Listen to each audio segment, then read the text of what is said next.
Para quem tem aí a linha Volkswagen, Gol, Voyage, né? Fox, os carros aí mais antigos, até mesmo os mais modernos aí, dependendo do ano. Vai uma dica aí bem importante para vocês aí, ó. Já trocou tudo na suspensão, né? E não acha o barulho, tá aqui, ó. Folga na bucha aqui, ó, na pinça. Não sei se vocês conseguem ver aí, ó. Tá vendo aí? A bucha da pinça aqui, ó. Do reparo da pinça tá todo rasgado, tá? Então, vou bater aqui para vocês verem, ó.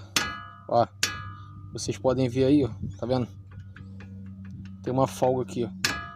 Então, para quem tem aí Fox, Gol, Voyage, tá? Esses carros aí, tá ouvindo barulho na roda, né? E não sabe de onde é, tá aí, ó. Folga na pinça, tá? Você troca aí o reparo, compra esse reparo aqui, ó. Tá vendo aí?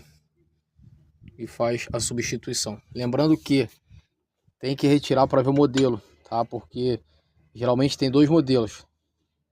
Então tem que retirar para poder ver aí qual modelo, beleza? Aqui o cliente precisa trocar aqui o disco também, né? E a pastilha, mas o problema aí tá no barulho. Então, ó, repara aí da pinça. Valeu? Tamo junto aí, forte abraço. Deixe seu like aí. Quem puder, se inscreve no canal para ajudar a fortalecer o canal.